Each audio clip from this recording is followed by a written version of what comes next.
So this last video for chapter 14, we want to talk first about price wars and wars of attrition, and then we want to talk about some of the behavioral aspects that firms can take advantage of in their marketing and pricing strategies.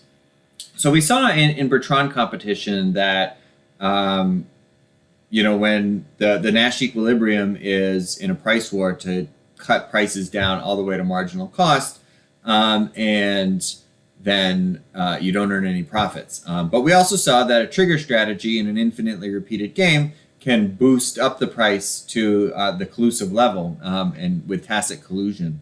With a price war, there's often what happens is it's a punishment, right? And so they have an example in the book of Anheuser-Busch increasing the price in the 1950s. And most brewers said, oh, okay, well, this is the leader in the market. We're going to increase our prices as well. But several brewers did not, and they kept their prices constant. And so Anheuser-Busch said, okay, and they cut their price below, and it lasted for well over a year, and Budweiser's market share in that region more than tripled. And then once the punishment phase ended, right, so that was the trigger, then they raised their price again, and rivals said, oh, yes, okay, we will be raising our prices as well. And so price wars can be very expensive, and often the ones that will benefit the most will be the ones with the largest market share to begin with. So it can still be rational, right? In this case, it was used to discipline firms that were not behaving. From a regulator point of view, of course, we would like those firms not to agree. Also, if a rival starts a price war, you might not have any choice than to participate, because otherwise you're going to lose market share. You're not going to make any sales. And then sometimes, of course, you can eliminate a competitor by putting in a price war, especially if you're in a better financial position than they are. A price war might drive them out of business, in which case you'll benefit in the long run. So a war of attrition basically happens when there are too many firms in the market. And there could be too many firms, if there's a new technological advance that increases the minimum efficient scale, or a change in demand that changes the number of firms in the market. And so here the idea is that there are some firms, N, in the market where it's only going to support N star. And so there's some K firms that are going to have to exit. And so here the idea is that firms will cut price, sometimes even below unit cost, in order to grow in size and eliminate competitors. And so here, it's a price war that is not going to be permanent. It's only going to last as long as there are too many firms in the market. So framing and anchoring are two pieces that we talked about in chapter 4 in terms of behavioral economics.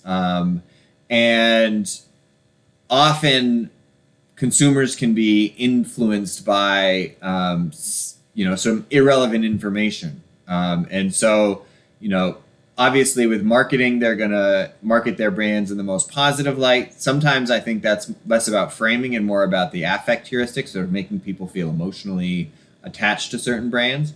And they will often, one of the interesting things is that they often will not engage in negative advertising because that tends to turn consumers off. Sometimes I think if it's done in a funny way, then consumers might like it. But my own research has shown that negative advertisements in politics has been generally ineffective. Consumers also often think about relative benefits rather than absolute benefits. So the common story here that they repeat in the book is that you visit a mall and plan to buy a pair of shoes that has a retail price of $100 and a new mystery novel that has a retail price of $30, so that's $130. So the shoes are not on sale, but the bookstore salesperson informs you that the book you want is on sale for $12 at its other store, which is 15 miles away. So would you drive 30-minute round trip to buy the book at a 60% discount? And then the other one is the book is not on sale, but the shoe store salesperson informs you that the shoes you want are on sale for $80 at its other store, which is 15 minutes away. So would you drive 30 minutes for a 20% discount? And from an objective view, the options are identical as you save $20 either way. But